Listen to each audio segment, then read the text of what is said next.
Hi viewers, welcome to Bhaskar's area.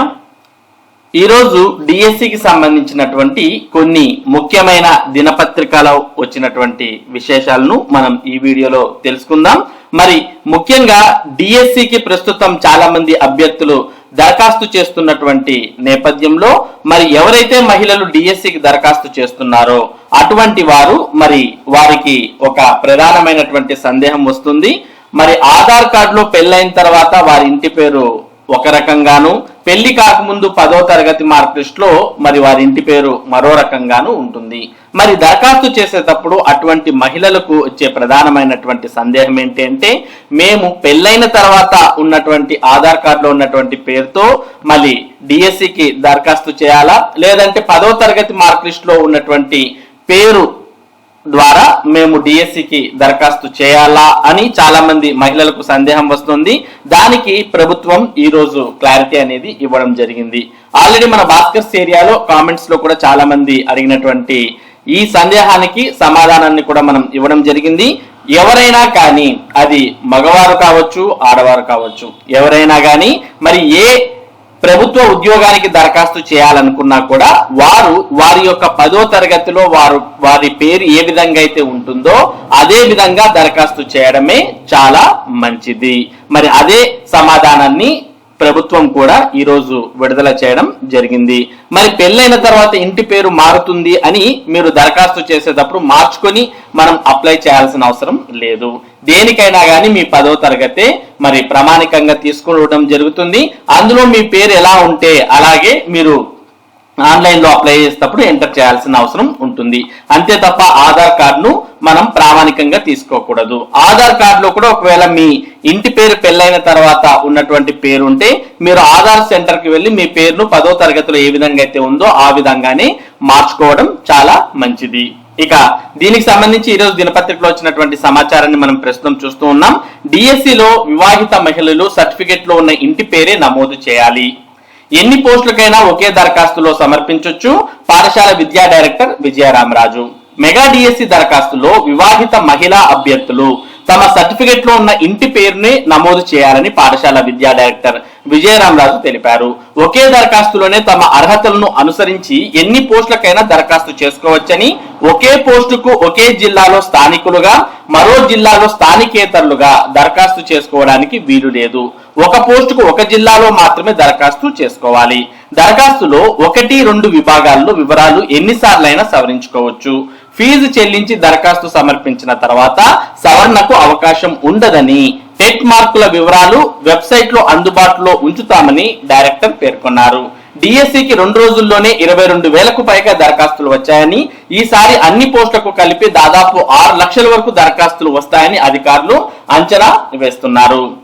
డిగ్రీలో అర్హత మార్కులు ఉంటేనే స్కూల్ అసిస్టెంట్, టీజీటీ, పీజీటీ ఆంగ్లం సబ్జెక్ట్ కు దరఖాస్తు చేస్తే పీజీలో 50%, 45% మార్కులు ఉన్నప్పటికీ డిగ్రీలో తక్కువగా ఉంటే దరఖాస్తులు స్వీకరించడం లేదని అభ్యర్థులు ఆవేదన వ్యక్తం చేస్తున్నారు.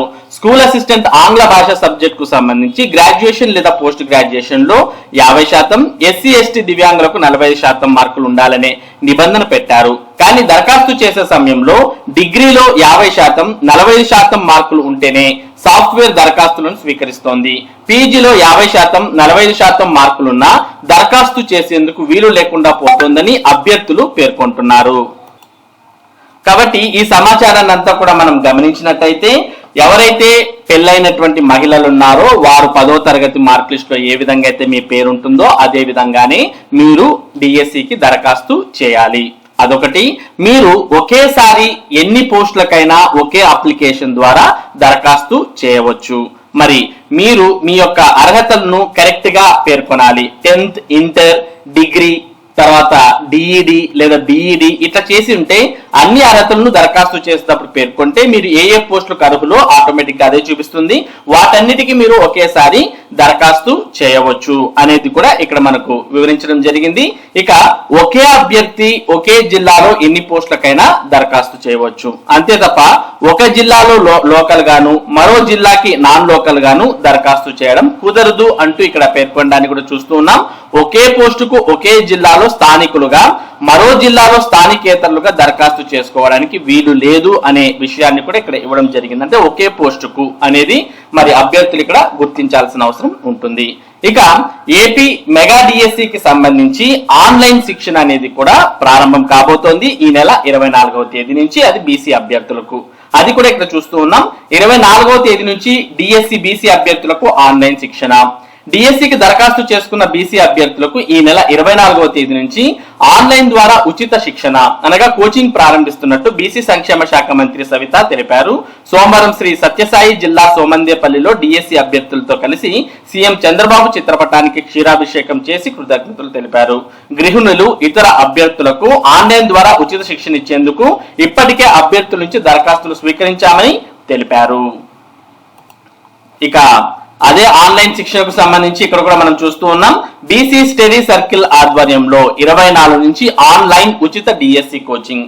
రాష్ట్ర బీసీ సంక్షేమ శాఖ మంత్రి సవిత మెగా డిఎస్సి నోటిఫికేషన్ విడుదలపై మంత్రి హర్షం డిఎస్సి అభ్యర్థులతో కలిసి చంద్రబాబు చిత్రపటానికి పాలాభిషేకం. రాష్ట్ర వ్యాప్తంగా ఆన్లైన్ ఉచిత డిఎస్సి కోచింగ్ ను ఈ నెల 24 నుంచి బీసీ స్టడీ సర్కిల్ ఆధ్వర్యంలో ఇవ్వనున్నట్టు రాష్ట్ర బీసీ ఈడబ్ల్యూఎస్ సంక్షేమ చేనేత జౌలి శాఖ మంత్రి ఎస్ సవిత వెల్లడించారు. ఇప్పటికే అభ్యర్థుల నుంచి దరఖాస్తులు కూడా స్వీకరించామని ఆమె తెలిపారు. మెగా డిఎస్సి నోటిఫికేషన్ విడుదలైన నేపథ్యంలో సత్యసాయి జిల్లా సోమందేపల్లిలో వెలుగు కార్యక్రమంలో సీఎం చంద్రబాబు చిత్రపటానికి డిఎస్సి అభ్యర్థులతో కలిసి సోమవారం మంత్రి పాలాభిషేకం చేశారు. ఈ సందర్భంగా మంత్రి సవిత మాట్లాడుతూ టీడీపీ ప్రభుత్వ హయాంలో మా విద్యా వ్యవస్థను బాధ్యతాయుతంగా నిర్వహిస్తూ వస్తున్నామని అన్నారు. రాష్ట్ర విద్యాశాఖ మంత్రిగా నారా లోకేష్ బాధ్యతలు చేపట్టిన నాటి నుంచి విద్యారంగంలో అనేక మార్పులకు శ్రీకారం చుట్టామని అన్నారు.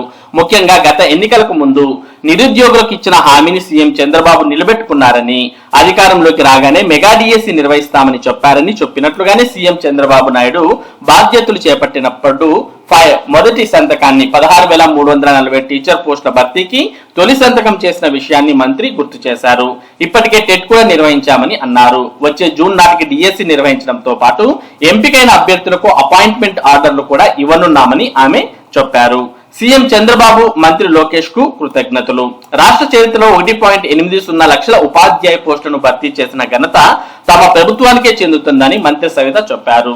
ఉపాధ్యాయులకు కౌన్సిలింగ్ విధానం తెచ్చింది కూడా సీఎం చంద్రబాబు నాయుడేనని మంత్రి గుర్తు చేశారు. ఇచ్చిన మాటకు కట్టుబడి మెగా డిఎస్సి నిర్వహణకు శ్రీకారం చుట్టిన సీఎం చంద్రబాబు చిత్రపటానికి పాలాభిషేకం నిర్వహించారు. సీఎం చంద్రబాబుకు, రాష్ట్ర విద్యాశాఖ మంత్రి నారా లోకేష్ కు డిఎస్సి అభ్యర్థులతో కలిసి మంత్రి సవిత ధన్యవాదాలు తెలిపారు. గత ప్రభుత్వంలో మెగా పేరుతో జగన్ దగా చేయడం జరిగింది అంటూ ఇక్కడ పేర్కొనడాన్ని చూస్తూ ఉన్నాం. అలాగే 24 నుంచి ఆన్లైన్ ద్వారా ఉచిత డిఎస్సి కోచింగ్. డిఎస్సి ద్వారా అత్యధిక ఉపాధ్యాయ పోస్టులు బీసీ అభ్యర్థులే సాధించాలన్నది సీఎం చంద్రబాబు నాయుడు లక్ష్యమని మంత్రి సవిత వెల్లడించారు. అందుకు అనుగుణంగా బీసీ స్టడీ సర్కిళ్ల ద్వారా 26 జిల్లా కేంద్రాల్లోనూ ఉచిత డిఎస్సి కోచింగ్ సెంటర్లు నిర్వహించిన విషయాన్ని గుర్తు చేశారు.